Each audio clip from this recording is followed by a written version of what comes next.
ഞാൻ കഴിക്കാനായി എടുത്തു വെച്ച എൻ്റെ ചപ്പാത്തിയും കറിയിലേക്ക് എൻ്റെ ഒരു ഗ്ലാസ് വെള്ളം ഒഴിച്ചു വെച്ച സന്തോഷ നിർവൃതിയിലിരിക്കുക കേട്ടോ ഈസമോള്. പിന്നെ ബർത്ത്ഡേ ദിവസമായതുകൊണ്ട് വഴക്ക് വേണ്ടാന്ന് ഓർത്ത് സമാധാനത്തിൽ ഞാൻ അങ്ങനെ ഇരുന്നു. അപ്പോൾ നമ്മൾ കൊടുക്കാനുള്ള നമ്മുടെ സ്വീറ്റ്സൊക്കെ എടുത്ത് വെച്ച് റെഡി ആക്കിയിട്ടുണ്ട്. നമ്മുടെ ബലൂണ് ഡെക്കറേഷൻ പരിപാടികളൊക്കെ അച്ഛനും മോളും കൂടെ തന്നെ ചെയ്യാം കേട്ടോ.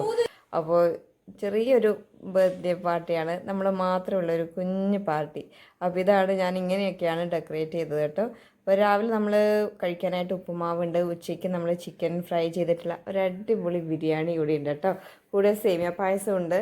അത് കഴിഞ്ഞിട്ട് നമ്മൾ ഡെക്കറേഷൻ പരിപാടികൾ കഴിഞ്ഞു. എല്ലാവർക്കും ഭക്ഷണമൊക്കെ കൊടുത്തിട്ട് നമ്മൾ കേക്കൊക്കെ കട്ട് ചെയ്തു. പിള്ളേർ 3 പേരും കൂടെ ഹാപ്പി ആയിട്ട് കേക്കൊക്കെ കട്ട് ചെയ്ത് കഴിച്ചു. അച്ചാച്ചനും അമ്മാമ്മയ്ക്കൊക്കെ കൊടുത്തു. അത് കഴിഞ്ഞത് അപ്പയുടെ വായിലേക്കും വെച്ച് കൊടുത്തു കേട്ടോ ഫോണിൻ്റെ കൂടെ. അപ്പോൾ അതൊക്കെ കഴിഞ്ഞ് കിട്ടിയ ഗിഫ്റ്റൊക്കെ കിട്ടിയ ആളെ ഹാപ്പി ആയിട്ടിരിക്കുകയാണ്. അടുത്ത വീഡിയോ ആയിട്ട് വരാം.